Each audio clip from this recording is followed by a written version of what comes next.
ছোটবেলা থেকেই আমার অনেক স্বপ্ন ছিল, লেখাপড়া করে অনেক বড় চাকরি করব, মানুষের মতো মানুষ হব। কিন্তু ভাগ্যের কি পরিহাস, আমার বয়স যখন 10 তখন আমার বাবা মারা যান। মা অনেক কষ্টে তখন আমাদের সংসার চালাতেন। আমার এক ভাই, সে আমার ছোট, আমরা 2 বোন। তবে সংসারে আমিই সবার বড় মেয়ে। বাবা মারা যাওয়ার পর আমার ফ্যামিলি পড়ে চরম অভাব অনটনে। মা আমাদের মুখে 3 বার খেতে দিতে পারত না। লেখাপড়ায়ও খুব খারাপ ছিলাম না। বাবা মারা যাওয়ার পর আর বেশি দিন পড়ালেখা করতে পারিনি। অভাবের তাড়নায় পড়ে খুঁজতে হয় আমাকে কাজের সন্ধানে। আমাদের গ্রামের রাবিয়ার মা ডাকায় তাকে। মায়ের এই কষ্ট দেখে রাবিয়ার মা আমার মাকে পরামর্শ দিল, আমার ঢাকায় অনেক বড় সাহেবের সাথে পরিচয় আছে, তুমি চাইলে আমি তোমার মেয়েকে তাদের বাসায় কাজের ব্যবস্থা করে দিতে পারি। ভালো টাকা বেতন দিবে তারা তোমার মেয়েকে তারা ভালো ভালো খেতে দিবে, ভালো জামা কাপড় দিবে।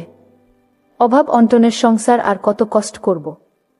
তাই ভেবে মা রাবেয়ার মায়ের প্রস্তাবে সম্মতি দিল।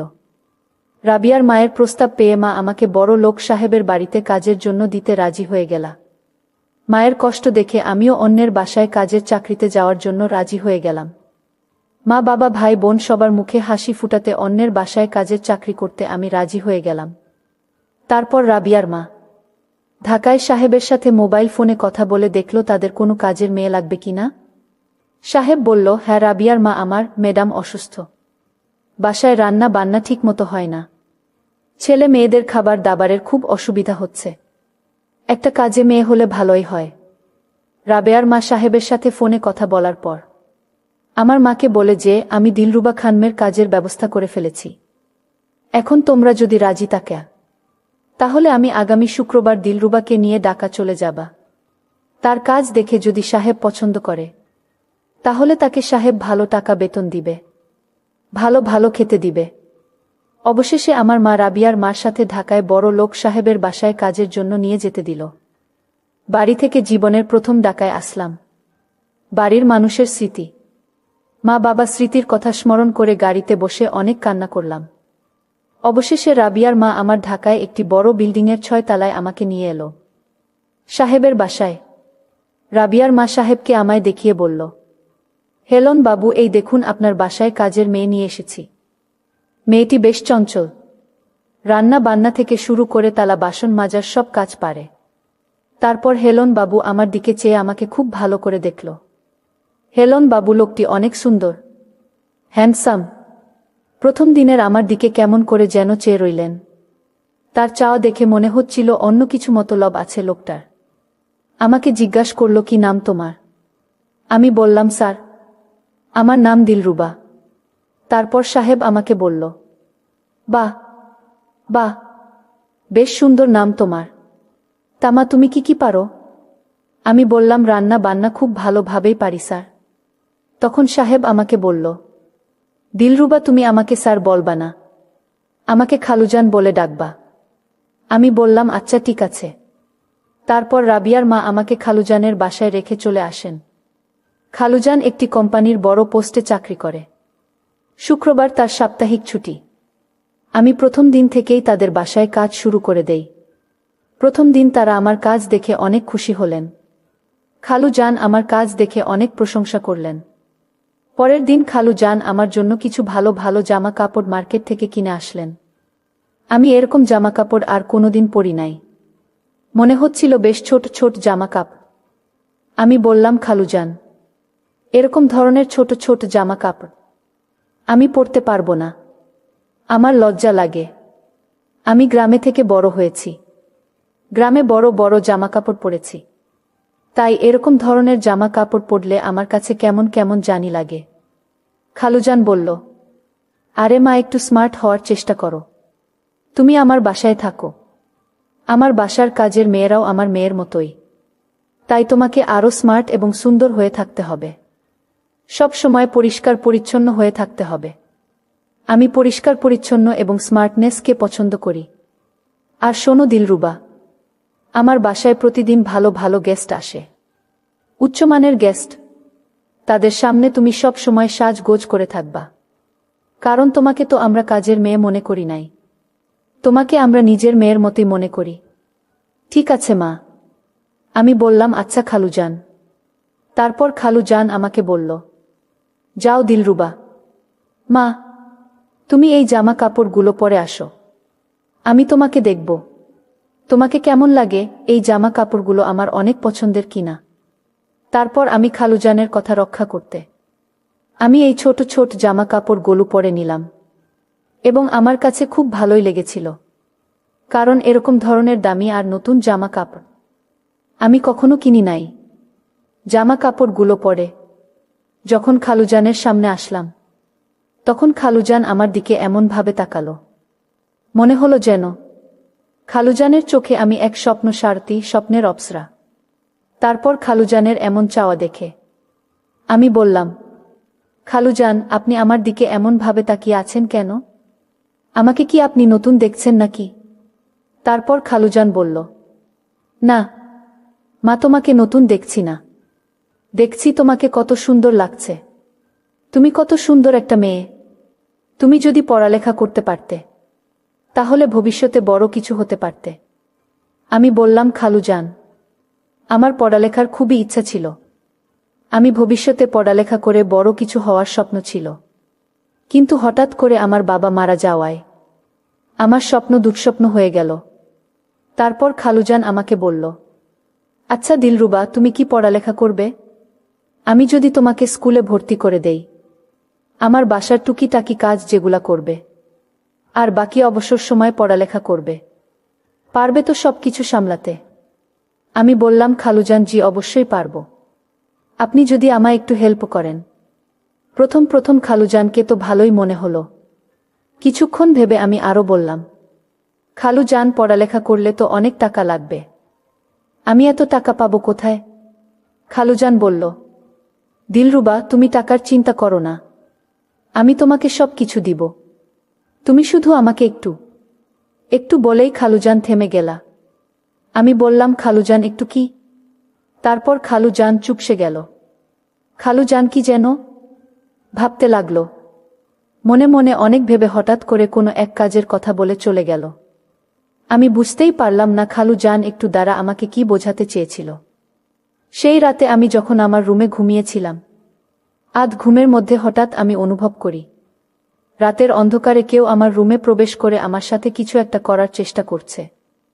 মনে হচ্ছে আমাকে মেরে ফেলার প্ল্যান করছে। তারপর আমি লাইট অন করে দেখি খালুজান। আমি বললাম, খালুজান আপনি এত রাতে আমার রুমে কি করছেন?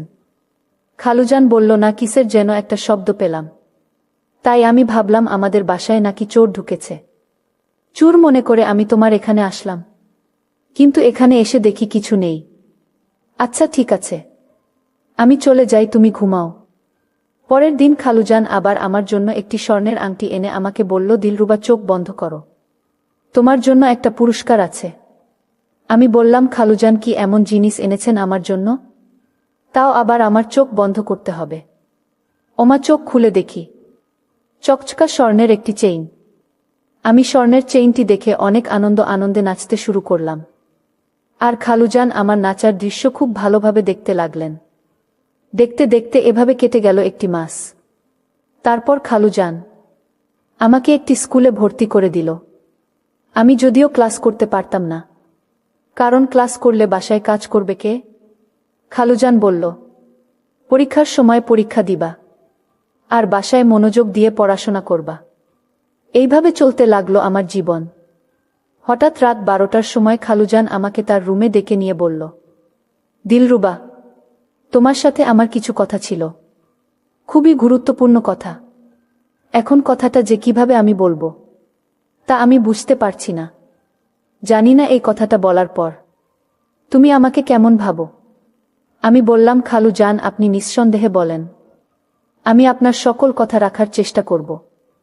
আমি কথা দিলাম আমি আপনাকে কখনো ভুল বুঝব না, কখনো অসম্মান করব না। আপনার কথা শতভাগ রাখার চেষ্টা করব, কারণ আপনি আমার জন্য অনেক কিছু করেছেন। যেখানে আমি দুমুঠো খেতে পেতাম না, ভালো কাপড় চোপড় পেতাম না, সেখানে আপনার জন্য আজকে আমার এই রাজকীয় অবস্থান। আর তাছাড়াও আপনি আমাকে আপনার মেয়ের মতোই ভালোবাসেন। আপনার প্রতি আমি কৃতজ্ঞ। খাবার দাবার, কাপড় চোপড়, গহনা, আরাম আয়েসের কোনো অভাব নেই। আপনার কোনো কথা আমি কিভাবে না রাখতে পারি? তারপর খালু জান আমাকে বলল, দেখো দিলরুবা, তোমার খালা আজ 10টি বছর ধরে এভাবে অসুস্থ হয়ে পড়ে আছে। না পারি তার সাথে দুটো মনের কথা বলতে, না পারি তার সাথে মনের খোরাক মেটাতে। খুব অসহ্য যন্ত্রণার মধ্যে আমার জীবন অতিবাহিত হচ্ছে। ছেলে মেয়ে সবাই পড়ালেখা করছে, কিন্তু কেউই আমার মনের অবস্থা বুঝে না। আর যে বুঝবে সে তো অসুস্থ হয়ে পঙ্গু হয়ে পড়ে আছে। 10 বছর আগে একটি রোড অ্যাক্সিডেন্টে তার পা দুটো ভেঙে যায় এবং সে কথা বলার বাকশক্তি হারিয়ে ফেলে। তার সাথে তো আমার কোনো কিছু হয় না। মাথাটা সব সময় জাম হয়ে থাকে, মাথার মধ্যে সব সময় চিনচিন ব্যথা অনুভব করি। আমি জানি সেটা কিসের ব্যথা, কিন্তু কাউকে বলার মতো আমার দুঃসাহস হয়নি। তোমাকে যে কিভাবে কথাটা বলতে আমার যদিও আনিজি ফিল করছি, তারপরেও আমি না বলে পারছি না। তোমার রূপ, তোমার সৌন্দর্য, তোমার মোহ, তোমার মায়ায় সত্যিই আমি হারিয়ে গেছি। আমি তোমাকে চাই দিলরুবা, তোমাকে আপন করে পেতে চাই। আমি জানি না কখন কিভাবে তোমার মধ্যে হারিয়ে গেছি। দিলরুবা, আমি তোমার কাছ থেকে সেই জিনিসটা চাই যা পেলে আমি একটু একটু করে মানসিক যন্ত্রণা থেকে মুক্ত হতে পারব। তোমার কাছ থেকে একটু ভিন্ন কিছু চাই, একটু ভিন্ন কিছু চাই। তুমি যদি আমাকে একটু দয়া করো, বিনিময় এর জন্য তুমি আমার কাছে যা চাও আমি তাই দিব। সাহেবের মুখ থেকে এমন কথা শুনে আমি হতবাক হয়ে গেলাম আর বললাম, খালুজান, আপনি যা চেয়েছেন তা কিভাবে সম্ভব? আমি তো আপনার তুলনায় অনেক ছোট্ট একটা মেয়ে, আপনার মেয়ের মতোই। তারপরেও আপনার যদি ইচ্ছা হয় তাহলে আমার কোনো আপত্তি নেই, কারণ আমি আপনার কাছে কৃতজ্ঞ। আমার কথা শুনে খালুজান আমাকে বলল, মেয়ের মতো? কিন্তু মেয়ে তো নয়, আর তোমার সাথে আমার এইসব যায়? শুধুমাত্র বয়সের একটু ব্যবধান। প্লিজ দিলরুবা, আমাকে আমার মানসিক যন্ত্রণা থেকে একটু মুক্তি দাও। তারপর আমি মনে মনে ভাবতে লাগলাম, আমার এই রাজকীয় জীবন, আরামায়েশ, কাপড় চোপড়, থাকা খাওয়া, গহনা, রাজকীয় চলাফেরা, সবকিছুতেই এখন আমি খুব শান্তিতে আছি। কারণ অভাব কি জিনিস তা আমি হারে হারে টের পেয়ে এসেছি বাবা মৃত্যুর পর।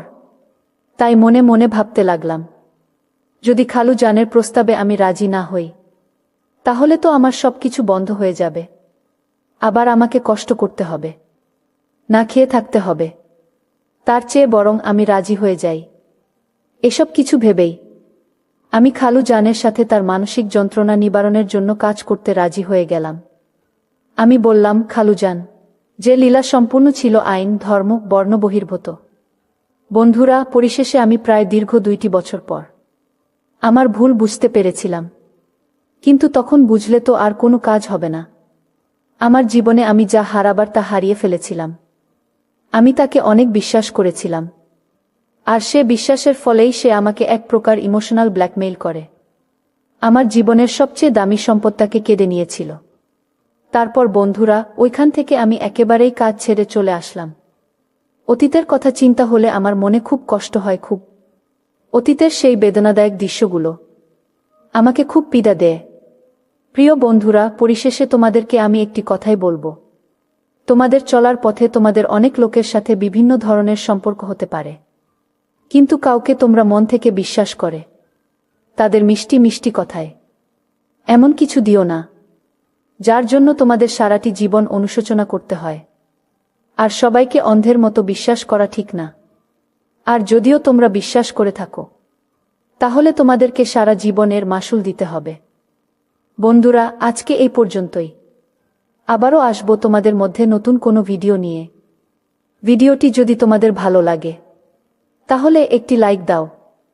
প্রতিদিন আমি তোমাদেরকে একটা করে নতুন গল্প উপহার দিব, তাই তোমাদেরকে অনুরোধ করে বলছি, তোমরা যদি এই রকম ধরনের ইন্টারেস্টিং গল্প পেতে চাও তাহলে দয়া করে আমার চ্যানেলটি সাবস্ক্রাইব করো।